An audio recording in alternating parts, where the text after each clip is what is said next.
বাঙালি জাতির ইতিহাসে সবচেয়ে বড় বিপ্লব ১৯৭১ সালের রক্তক্ষয়ী মুক্তিযুদ্ধ, যার মাধ্যমে বাংলাদেশ রাজনৈতিক মুক্তি লাভ করে। কিন্তু দেশ স্বাধীন হওয়ার পর যুদ্ধ বিধ্বস্ত দেশ গড়া ও জনগণের মৌলিক চাহিদা পূরণ করা ছিল সবচেয়ে বড় চ্যালেঞ্জ। এই চ্যালেঞ্জের সঙ্গে নব্যগঠিত রাষ্ট্রের প্রথম সরকার প্রধান বঙ্গবন্ধুকে রাজনৈতিক চ্যালেঞ্জের মুখোমুখি হতে হয়। ফলে জাতি গঠনের পথে বাধার সম্মুখীন হতে হয় বঙ্গবন্ধুকে।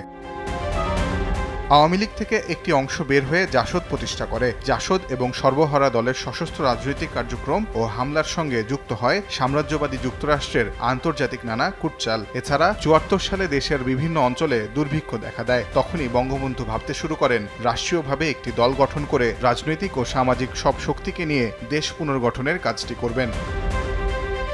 এই রাষ্ট্রীয় দলের নামকরণ করা হয় বাকশাল, যার পূর্ণরূপ হল বাংলাদেশ কৃষক শ্রমিক আওয়ামী লীগ। ১৯৭৫ সালের ৭ই জুন যখন বাকশাল প্রতিষ্ঠা করা হয়, তখন বিলুপ্ত করা হয়েছিল আওয়ামী লীগ সহ সব রাজনৈতিক দল।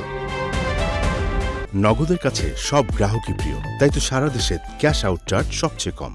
সংবিধানের ৪র্থ সংশোধনীর মাধ্যমে বহুদলীয় সংসদীয় সরকার পদ্ধতি বিলুপ্ত করে রাষ্ট্রপতি শাসিত সরকার ব্যবস্থা প্রবর্তন করা হয়েছিল ১৯৭৫ সালের ২৫শে জানুয়ারি। শেখ মুজিবুর রহমান ১৯৭৫ সালের ২৬শে মার্চ ঢাকায় এক জনসভায় বাকশাল নিয়ে বক্তব্যে ঘুণে ধরা সমাজ পাল্টানোর কথা বলেছিলেন। বঙ্গবন্ধু বাকশালকে বলেছিলেন দ্বিতীয় বিপ্লব। মুক্তিযুদ্ধের মাধ্যমে প্রথম বিপ্লবে বাঙালি রাজনৈতিক মুক্তি পায়, আর বাকশাল কর্মসূচি দিয়ে বঙ্গবন্ধু বাঙালির অর্থনৈতিক মুক্তির সূচনা করতে চেয়েছিলেন। শেখ মুজিবের জীবন ও রাজনীতি নিয়ে গবেষণা করা জাহাঙ্গীরনগর বিশ্ববিদ্যালয়ের শিক্ষক খুরশিদা বেগম মনে করেন, বাকশাল গঠনের পেছনে প্রতিকূল রাজনৈতিক এবং অর্থনৈতিক পরিস্থিতি সামাল দেওয়ার বিষয় যেমন ছিল, একই সাথে মুক্তিযুদ্ধের চেতনা টিকিয়ে রাখার প্রশ্নও ছিল।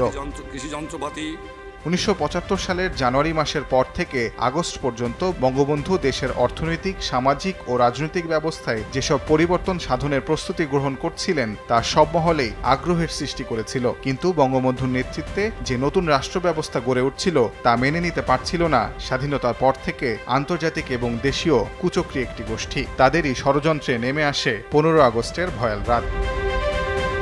বঙ্গবন্ধু হত্যার পর বাকশালের কার্যক্রম স্থগিত হয়ে যায়। আওয়ামী লীগ বাকশালকে জাতীয় ঐক্য সৃষ্টির জন্য আদর্শভিত্তিক একটি কর্মসূচি হিসেবে তুলে ধরে থাকে। তবে আওয়ামী লীগের ইতিহাসের সঙ্গে বাকশালের ইতিহাসও অঙ্গাঙ্গিভাবে জড়িয়ে আছে। সময় সংবাদ, ঢাকা।